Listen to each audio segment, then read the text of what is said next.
ሁሉም ሰው በ24 ሰዓት ውስጥ በአማካይ 2 ጊዜ ይዋሻል። የውሸት አይነቶች ስንት ናቸው? ውሸትስ ወደ በሽታ ደረጃ ከፍ ማለቱ እንዴት ይታወቃል? ለእነዚህ ጥያቄዎች ምላሽ የምትፈልግ ከሆነ ትክክለኛ ቪዲዮ ላይ ክሊክ አድርገህ የከፈትከው። ይህንን ቪዲዮ እስከ መጨረሻ ከተከታተልክ ደግሞ ስለ ውሸት አስገራሚ አጋጣሚዎች እና የ25 ዓመት ወጣት የኒውዮርክ ከተማ ነዋሪ ጄሲካ ቬጋ ስለተባለች ልጅ ከውሸት ጋር ተያይዞ የገጠሟትን አስገራሚና አሳዛኝ ክስተት እነግርሃለሁ። በመጀመሪያ ቃላት ዲፋይን አድርገን እንጀምር። ላይንግ እና ዲሰፕሽን የሚባሉ 2 ቃላት አሉ። የእንግሊዝኛ ቃላት መሸወድና መዋሸት ብለን መውሰድ እንችላለን። ነገር ግን በሽወዳና በውሸት መካከል በጣም ጠባብ ድንበር ነው ያለው። ቢኮዝ ሰዎች እውነት እየተናገሩ ሊሸውዱ ስለሚችሉ ማለት ነው። እውነት እየተናገሩ ሊሸውዱ ይችላሉ። በምሳሌ እንመልከት። አንድ አርቲስቶች በብዛት ወደ ሚኖሩበት ሰፈር ሄደ አጋጣሚ የምታደንቀውን አርቲስት ብታገኝ ከበሩ ሲወጣ ከግቢው ሲወጣ ድንገት ብታገኝና ስልክህን አውጥተህ ላይቭ አድርገህ የሆነ ሶሻል ሚዲያ ላይ በአንደኛው ፕላትፎርም ላይ ላይቭ አድርገህ ላይቭ እየቀረጽ እያስተላለፍ ይሄው ውድ ተመልካቾቼ አድናቂዎቼ ምናምን ይሄው ከነከ የሚባል ታዋቂ አርቲስት ጋር ሻይ ቡና ለማለት አሁን እየወጣን ነው። እንግዲህ ቆይተን 1-2 ሰዓት አብረን እናሳልፍ ይሆናል፣ አሪፍ ጊዜ እናሳልፍ ይሆናል ምናምን ብለህ ልታስተላልፍ ትችላለህ። ይሄ ውሸት ነው ወይ? ሙሉ በሙሉ ዋሽተሃል ማለት ይከብዳል። ቢኮዝ አንደኛ ከግቢው አካባቢ ነው ያለው፣ ታይተሃል አብረህ፣ እሱም እየወጣው ታይቷል አርቲስቱ። ስለዚህ ኦብቪየስሊ ምናልባት አብረው እየወጡ ነው ተብሎ ሊታሰብ ይችላል። ስለዚህ ሙሉ በሙሉ ውሸት ሳይሆን በእውነት የተቀባባ ውሸት ወይም እንደዚህ ያለውን ሳይኮሎጂስቶች ካልኩሌትድ የሆነ ዲሰፕሽን ይሉታል። በጣም ከፍተኛ ቀመር የተደረገበት ሽወዳ እንደማለት ነው። ካልኩሌትድ የሆነ ሽወዳ። ስለዚህ ሙሉ በሙሉ ውሸት ማለት አይቻልም እንዲህ ያለን ክስተት። ነገር ግን ከውሸት ድንበር ራቅ ያለ ውሸት ስቲል ሽወዳ ማለት ነው። ለምሳሌ እንጨምር። ሰው ለምሳሌ ደህና ነህ ምናምን ስለ በደመነፍስ ጀስት ደህና እንላለን። ነገር ግን የጥያቄውን ዋና መልእክት ስንገነዘብ ደህና ነህ የሚለው ኑሮ እንዴት እየሄደ ነው፣ ስራ እንዴት ነው፣ ልጆች እንዴት ናቸው፣ ትዳር እንዴት ነው፣ ንግድ እንዴት ነው፣ ይሄ ሁሉ በውስጡ የሚይዝና ንግግር የመክፈቻ አይነት ጥያቄ ነው ደህና ነህ የሚለው። ያ መሆኑን ዘነጋና እኛ ጀስት ውስጣችን ቢያውቀውም ደህና ሳንሆን ደህና ወደ ማለት እንሄዳለን። ይሄ ቶታሊ ውሸት ነው ማለት ይከብዳል። እውነትን መሸፈን እንጂ ግልጥ ያለ ውሸት ነው ማለት አይደለም። የተሸፈነ እውነት ደግሞ ያው ውሸት ስለሚባል ማለት ነው። ስለዚህ ውሸት ስንል ግን በአጭሩ ውሸት መሆኑን እያወቀ እኛም ተናጋሪ ውሸት መሆኑን እያወቀ ሌሎች ሰዎች እውነት አድርጎ እንዲቀበል ለማድረግ የምናደርገው የንግግር ዘዴ ታክቲክ ስልት ነው። ለምንድን ነው ሰዎች መዋሸት የሚለውን እስቲ እንመልከት። ለምንድን ነው የምንዋሸው? ኮዙ መንስኤው ምንድን ነው? ምክንያት ምንድን ነው? ውሸት ሰው ለምን ይዋሻል የሚለውን በ3 መንገድ ልናይ እንችላለን። አንዳንዶቻችን ከቅጣት ለማምለጥ ልንዋሽ እንችላለን። ሌሎቻችን ሰዎች ለእኛ ከሰጡን ቦታ ካስቀመጡን ቦታ ሸርተት ብለን ላለመሆን ዝቅ ላለማለት እንዋሻለን። ሌሎቻችን ደግሞ አሁንም የሌሎች ሰዎች ስሜት ላለመጉዳት ብለንም ልንዋሽ እንችላለን። በዋናነት በእነዚህ በ3 ምክንያቶች ነው። እስቲ ግን ከሳይኮሎጂካል ቲዎሪዎች አንጻር እንመልከት። የመጀመሪያው ሳይኮ አናሊሲስ የሚባለው በጣም ታዋቂው ቲዎሪ ነው። ሳይኮሎጂ የሰው ልጅ ስብዕና በ3 እንትኖች የተዋቀረ ነው፣ በ3 አምዶች የተዋቀረ ነው ይላል። ኢድ፣ ኢጎና ሱፐር ኢጎ። ኢድ ማለት በአጭሩ ደስታ ተኮር የሆነ በቃ የሚያስደስትህን ነገር ሁሉ ማድረግ እንዳለብህ የሚገፋፋ የስብዕና አካል ነው። ያንን የሃይማኖት ሰዎች ቦዲ ይላሉ። ነገራችን ላይ መብላት፣ መጠጣት፣ መጨፈር የሚወደው አካል ማለት ነው። ሰውነታችን፣ አካላችን፣ ቦዲያችን ማለት ነው። ያ ኢድ ነው። ኢጎ ደግሞ ደስታ አይጠላም፣ መዝናናት አይጠላም። ነገር ግን ቆይ ግድ የለም እቺ ጨርሰህ ይህን ፌዝ አልፈህ ትደሰታለህ፣ ይህን ፌዝ አልፈህ እንጆይ ታደርጋለህ እያለ ሁኔታዎችን የሚመርጥ ከሁኔታ የሚመርጥ ሁኔታውን አይተህ ነው መደሰት ያለብህ። አሁን ጊዜው አይደለም የሚል አይነት ማለት ነው። ሱፐር ኢጎ ቶታሊ እንደ አይ ቲንክ ከበደ ሚካኤል ነው መሰለኝ እንደ ግጥም አለ ደስታ ጭንቀት ነው ነፍስን ያሳድፋል ምናምን ልክ እንደዛ ግድ የለም ደስታ የሚባል ነገር የለም። ዝም ብለህ ለሞራላዊ እሴቶች፣ ለሃይማኖታዊ እሴቶች፣ ባህላዊ እሴቶች ትኩረት ሰጥ፣ እሱ ነው ዋናው ብሎ የሚገፋፋን የፐርሰናሊቲያችን አካል ነው። እነዚህ ሶስቱ ፍጹም ተቃራኒ ናቸው። በቋምነት ደግሞ ከፍተኛ ፍትጊር ውስጥ ነው እርስ በርስ ኢድን ያሸንፋለሁ ስል ሱፐር ኢጎ አይቻልም ስል ስታገሉ ኢጎ መሀል ላይ ለማስታረቅ ወዲያ ወዲህ ስል የኢድንም የሱፐር ኢጎንም ደጅ እየጠና ለማስታረቅ ስሞክር ነው በቋምነት የሰው ልጅ ስብዕና በዚህ የሚቀጥለው ማለት ነው። እና አንዳንዴ ቦዲያችን የሱፐር ኢጎን አሸንፋለሁ ሊያደርግ ይችላል። ደስታ የሚሰጠውን ነገር የፈለገውን ነገር ማለት ነው ደስታ ይሰጠኛል ብሎ ሀፕነስ ይሰጠኛል ብሎ ወደ አሰበው ነገር ብሎ ሊያደርግ ይችላል። ከዛ ምን ይላል? ይመለሳል። አድርጎ ሲመለስ ሰውየው ወደ ጭንቀት፣ ወደ ውጥረት ባላረኩ አይነት ጸጸት ውስጥ የሚያስገቡ አይነት ውስጥ ሊከሰት ይችላል። የሚያስገቡ ሁኔታዎች ያለ ኢጎ ቆሞ መመልከት አይችልም። ለማስታረቅ ይሞክራል። ቅድም ለማስታረቅ ከሱፐር ኢጎ ጋር እንደሞከረ አሁንም እንግዲህ ለማስታረቅ ምንድነው የሚለው ኢድን ከጭንቀቱ ለመገላገል ዲፌንስ ሜካኒዝም የሚባል በውሸት የተቀባባ እንግዲህ የዳቦ ስም ዲፌንስ ሜካኒዝም በነገራችን ላይ የውሸት የዳቦ ስም ምክንያት ይዞ ይመጣል። እኔ የዋሸሁት እኮ እንዴ ስለሆነ እኔ የዋሸሁት እኮ ይሄን እንዳመጣ የዋሸሁት እኮ እከሌ እንዴ እንዳትለኝ ነው እከሌ እንዴ እንዳይለኝ ነው እያልን በዲፌንስ ሜካኒዝም ስም ምክንያቶቻችንን በውሸት ዳቦ ስምነት ይዞ መገለጥ ይሆናል ማለት ነው። አክቹዋሊ ሌሎች ቲዎሪዎች አሉ፣ ግን ለዚህኛው ቪዲዮ ሳይኮአናሊሲስ ውሸት እንደዚህ ያብራራዋል። እስቲ የውሸት አይነቶችን እንመልከት። 4 አይነት የውሸት አይነቶች አሉ። ፍሪኩዌንት፣ ኦኬሽናል፣ ስሙዝ እና ኮምፐልሲቭ ላየርስ የሚባሉ ናቸው። 4 ናቸው። ኦኬሽናል ላየርስ የሚባሉ እንግዲህ አልፎ አልፎ የሚዋሹ ሰዎች ማለት ነው። አንዳንዴ የሚዋሹ ሰዎች። እነዚህ ሰዎች እንደዋሹ ሲያውቁ አውቀውም ሳያውቁም ሊዋሹ ይችላሉ። እንደዋሹ ሲያውቁ ቶሎ ብለው ተጸጽተው ይቅርታ የመጠየቅ ዝንባሌ አዝማሚያ የሚታይባቸው አይነት ሰዎች ናቸው ማለት ነው። መዋሸታቸውን ካወቁ ቶሎ ብለው ይቅርታ ይጠይቃሉ። ጓደኞቻቸውም እንደውም በታማኝነታቸውና ያሳዝ በየዋህነታቸው ተገርመው ቶሎ ይቅርታ ሊያደርጉላቸውም ይችላሉ። እነዚህ አንዳንድ ላይ የሚዋሹ ወይም አልፎ አልፎ የሚዋሹ ሰዎች ማለት ነው። ሁለተኛው ፍሪኩዌንት ላየርስ የሚባሉ ናቸው። ቃሉ እንደሚያሳየው ሁሌ የሚዋሹ ሰዎች ማለት ነው። ሁሌ በተደጋጋሚ የሚዋሹ ሰዎች እና ይህ ውሸታም የምንለው ስያሜ የተገባቸው ሰዎች ሊሆኑ ይችላሉ። እነዚህ ሁሌ የሚዋሹ ሰዎች እብን ሲዋሹ ይሄ ነገር ቶሎ ሊደረሰብኝ ይችላል የሚለውንም ከግንዛቤ ሳያስገቡ ለምዶባቸው በትንሽ በትልቁ ዝም ብሎ ሊዋሹ ይችላሉ። ይሄ ነገር እኮ ሊደረስበት ይችላል ብሎ ማሰቡና አይነውም። እናንተም ቀስ ብላችሁ ሪሰርች አድርጋችሁ ይሄ ነገር ምንድን ነው ብላችሁ ወደኋላ የነገሩን ስለ መሰረት ትሬስ ብታደርጉ በቀላሉ ውሸት ታገኙታላችሁ። እነዚህ ሰዎች በአንጻራዊነት እንግዲህ ጥቂት ጓደኛ የሚኖራቸው ከውሸታቸው እየተነሳ።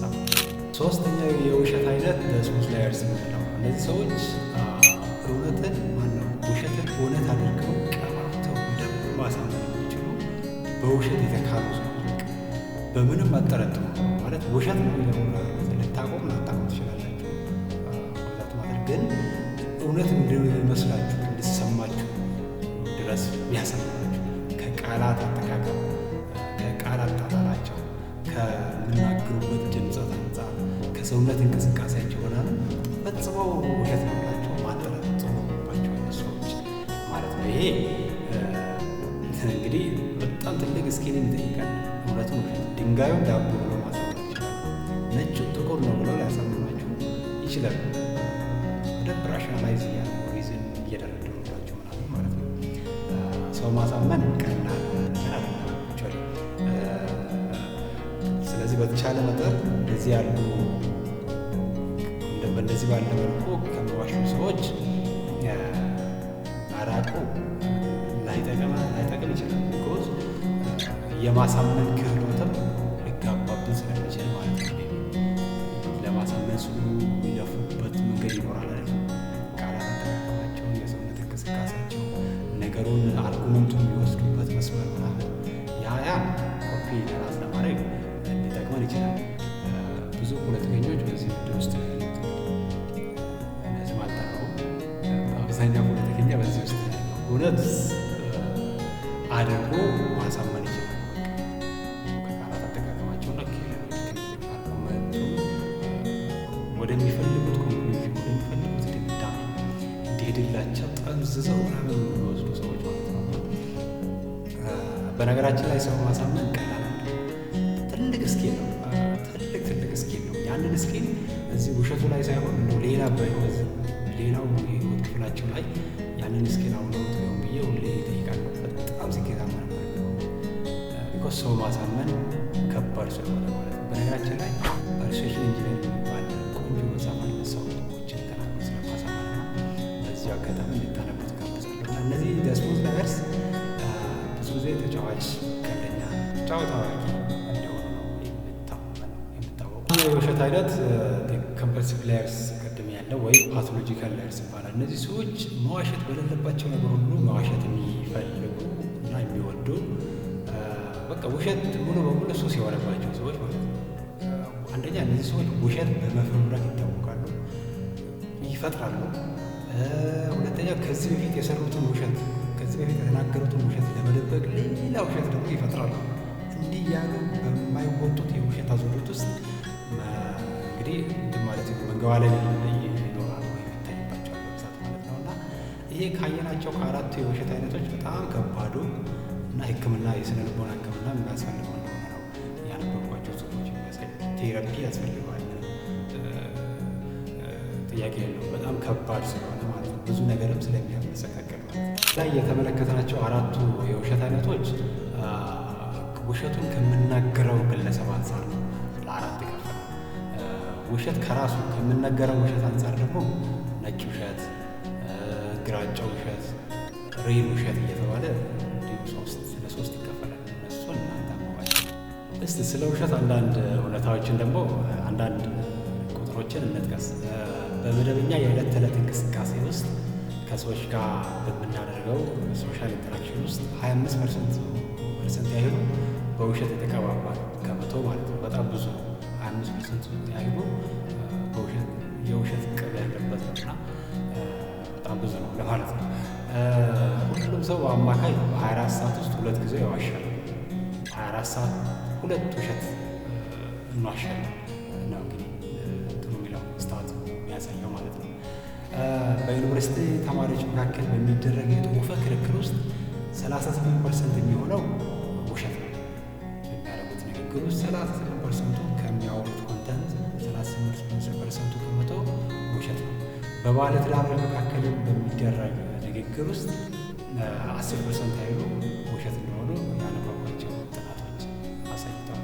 ውሸት እንዴት ሊቀንስ ወደሚለው ጉዳይ ስንሄድ በመጀመሪያ መገንዘብ የሚኖርብህ ለሰዎች መስጠት የምትችለው ሁሉ ስጦታ ታማኝነትን ነው። ራስህ ታማኝ ነው ይቻል እነሱ በመገኘት ትልቅ ስጦታና በረከት ልትገነዘብ ይገባል ማለት ለመናገር እና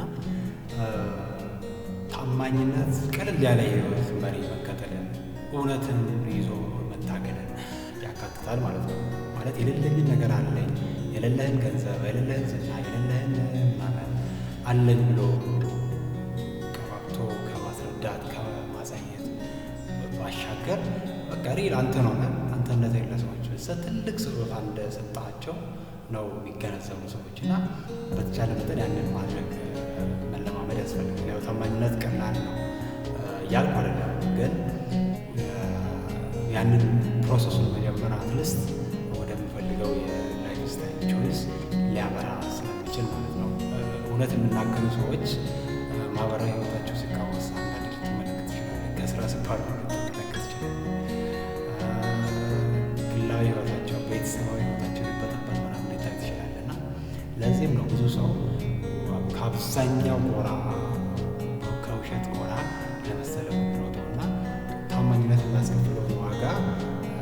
በመፍራትም ስለሆነ ማለት ነው። ለዚህ ነው ታማኝ ሰዎች እጅግ በጣም ጥቂት የሆኑት። ስለዚህ በተቻለ መጠን ያንን መለማመድ፣ በቃ የምታምነውን ነገር በልበ ሙሉነት አብሮታዊ በሙሉነት ማውራት፣ ያንን መለማመድ የመጀመሪያው ነው። ሁለተኛ ከባድ ሆነ ማለት ሁለተኛ ፓቶሎጂካል ላየር ሲቀር ፓቶሎጂካል ላየር ነው ቅድም በሽታ ሱስ የሆነባቸው ማለት ነው። ቶታሊ ውሸት ማውራት ሱስ የሆነባቸው እሱ ሲቀር ሌላው ሁሉንም ብዙ ባለመጨቅጨቅ ሰዎችን ከመጠን በላይ ባለመጠየቅ ባለመጨቅጨቅ ማስቀረት ይቻላል። አንዳንድ ብዙ ምን ያወጣል ይባላል። በተደጋጋሚ ማድረግ ቁጥር ሰውየው ሳይፈልግ ዋሽ ያስገድድ ስለሚችል ብዙ ባለመጨቅጨቅ መቀነስ በመጠኑ ይቻላል። የመጨረሻ ውሸት ለማጥፋት ወይም ለመቀነስ የምንጠቀመው ዘዴ መጠቀም የሚኖርብን የሚመከረው ዘዴ ምንድን ነው? ሰዎችን እንዳሉ መቀበል። ቅድም እንዳየነው ሰዎች የሚዋሹት በምንድን ነው ብለናል? አንደኛ የሌላቸውን ሀብት፣ የሌላቸውን እውቀት፣ የሌላቸውንና የሌላቸውን ሶሻል ካፒታል እንዳላቸው አድርጎ ለማቅረብ ሲሞክሩ ነው ብለናል። ሁለተኛ ደግሞ ያለባቸውን ድክመት ለመሸፈን ስለሆነ ነው ብለናል። ስለዚህ ያለባቸውን ድክመት አምነህ ተቀብለህ ጓደኛው ከሆንክ እንዳለ ሰውየውን መቀበል እንዳለ ግለሰቡን እንዳለ ከነ ድክመቱ መቀበል እና ስፖርት ማድረግ ይኖርበታል ማለት ነው። ቢኮዝ የሌለውን ነገር እንዳለ ለማሳየት እየጣረ ስለሆነ ወይም ያለበትን ድክመት ለመሸፋፈን እየሞከረ ስለሆነ አንተ እንዳለ የምትቀበለው ከሆነ ከነ ድክመቱ የምትቀበለው ከሆነ ለምን ይዋሻል? አይዋሽም። የዋሸት ዝቅ ያለ በዚህ ቪዲዮ መግቢያ ላይ ይህን ቪዲዮ እስከ መጨረሻ ከተከታተልክ ጄሲካ ቬጋ ስለተባለች የ25 ዓመት የኒውዮርክ ከተማ ወጣት ዓለምን ጉድ ያስባለ ክስተት ስለፈጸመችው ልጅ ማለት ነው መነግሬ ያለኝ ብዬ ነበር። አሁን ቃል በገባሁት መሰረት ያንን እንመለከታለን። ጄሲካ ቬጋ እንዳልኩት በኒውዮርክ ከተማ ነው የምትኖረው። ማይክል ከሚባል የትዳር አጋሯ ጋር ተጋብተው አንዲት ቆንጆ ልጅ ወልደዋል። ጄሲካ ቬጋ የሰርግ ድግስ ሰረሞኒውን እጅግ በጣም የምትወደው ቢሆንም በወቅቱ እንግዲህ ካላቸው የገንዘብ ጥረት አንጻር ድግስ ሊደግሱ አልተቻለም። የሚፈቅድ አልሆነም የነበራቸው የገንዘብ አቅም ማለት ነው። ስለዚህ እንደ ነገሩ ቀለል ባለ ተዋውቀው ተጋብተው መኖር ይጀምራሉ። እንዳልኳችሁ ልጅም ወልደዋል። እንዲሆኑ እያለ ግን እንደው መብሰልሰል ከውስጥ እየተብሰለሰለች ነበርና እንደው የሰርግ ሰረሞኒ ሳላይ በህይወት እያለች በተደጋጋሚ ታስብ ነበርና አንድ ቀን አንድ ነገር ብልጭ ይላታል። አላሳብ ምንድነው? ሰዎች ሊሞቱ የተቃረቡ ሰዎችን ሲያዩ አዘኔታ እንደሚያድርባቸው የተገነዘበችው ጄሲካ ቬጋ ሊውኬሚያ የሚባል ቫይረስ ማነው ሊውኬሚያ የሚባል በሽታ እንዳለባት ለሚያውቋት ሰዎች በስልክም በአካል እዛ ኒውዮርክ ከተማ እየዞረች መናገር ያዘች። ለባሏም ትነግረዋለች። እንደዚህ ነው ሊውኬሚያ የሚባል በሽታ ተገኝቶብኛል። ስለዚህ እዚህ ዓለም ላይ ለመኖር የቀረኝ ጊዜ 5 ወር ብቻ ነው። ከመሞቴ በፊት ግን አንድ ምነግርህ ነገር አለ። ይህ ምንድን ነው? አደራ ልጃችንን አደራ እንዴት እንደምንሳሳላት ታውቃለህ። በኃላፊነት ስሜት ልጃችንን እንድታሳድግ አደራ ትለዋለች ባሏ ማይክል። ከዚህ በኋላ ነገር ግን የመጨረሻ የህይወቴን ቀናቶች የህይወቴን ወራቶች ደስ ብሎኝ እንዲያልፍ ስለምፈልግ ድል ባለ ሰርግ እንደው ማሳለፍ እፈልጋለሁ እና እንደው የቻልከውን ብትሞክር ትለዋለች። ባሏዬም በሰማው ዜና እጅግ ተደናግጦ እያለቀሰ እያዘነ ሁኔታዎችን መመርመር ይፈልጋል። ማለት ሰርጓ ለማድረግ ላይታች ማለት ይጀምራል። በዚህ ጊዜ ኒውዮርክ ከተማ ውስጥ አንድ ታዋቂ የቬሎ አከራይ ድርጅት የቬሎ ክራይ አገልግሎት የሚሰጥ ድርጅት $1500 የሚፈጅ ቬሎ በነፃ ይሰጣታል። ታሪኳን የሰሙ በጣም በታሪኳ ያዘኑ ሰዎች አንዱ ሌላኛው ድርጅት ጫማ፣ ሌላኛው ድርጅት ቀለበት፣ ሌላኛው ድርጅት ምግቡን፣ ሌላኛው ድርጅት እዛው ኒውዮርክ ከተማ ያለው ማለት ነው መጠጥ ነው። አንደኛው ድርጅት ደግሞ ኮስሞቲክስ ነው። አሁንም ሌላኛው ከአሜሪካ ውጭ ሄደው ሌላ አገር ሄደው እንዲዝናኑ የአውሮፕላን ሄደው ደርሶ መልስ ቲኬት እኔ እችላለሁ ብለው ቃል ይገባል። ሁሉ ነገር ስክትክት ብሎ ይሳካል አጋጣሚ። ከዛ ደስ ብሏቸው ከጠበቁት በላይ የሰርጓ ድግስ ደምቆ ጄሲካ ቬጋ ታሳልፋለች። ሰርጉ ካለፈ ከተወሰኑ ወራት በኋላ ባል ምንም የተለየ የጤና እክል አያይባትም። የጤና ምልክት የሊውኬሚያ ምልክትም አያይባትም ሚስቱ ጄሲካ ቬጋ ላይ እና ምንድን ነው የሚል ይብሰለሰላል በውስጡና ሲያጣራ ያወጣችው ሊውኬሚያ እንዳለባት ያወጣችው የሕክምና ማስረጃ እና እሱንም ሰዎችን የሚያሳየቻቸው ፎርጅድ የሕክምና ማስረጃ ነበርና በጣም ተደናግጦ እንደውም በቃ ብዙ ግርግር መፍጠር ይጀምራል። ጉዳዩ ወደ ሕግ ሰዎች ይደርሳል። የሕግ ሰዎች ጄሲካ ቬጋ ተከሳ ተጠርጥራ ትያዛለች፣ ትከሰሳለች። በቁጥጥር ስር ውላ ማለት ነው። ተከሳ ጥፋተኛ ተብላ ይፈረድበታል። መጨረሻ ላይ ወደ ማረሚያ ቤት እንድትገባ ተወስኖባታል። ያ ብቻ ሳይሆን አጭበርብራ የተቀበለቻቸው የተለያዩ የሰርግ ወጪዎቿን ድግሷን ከበር ያደረጉላት ሰዎች ለእነዛ ሰዎች ወለዱን ጭምር እንድትከፍል ነው ፍርድ ቤቱ የበየነባት የወሰነባትና መጨረሻ ላይ እሷ ማረሚያ ቤት ስትገባ እንግዲህ ማይክልን ፈታት ማለት ነው። እሷን እንግዲህ የውሸት መዘዝ እስከዚህ ነው የሚለውን በደንብ የጄሲካ ቬጋ ታሪክ የሚያስረዳ ይመስለኛል። ቻው።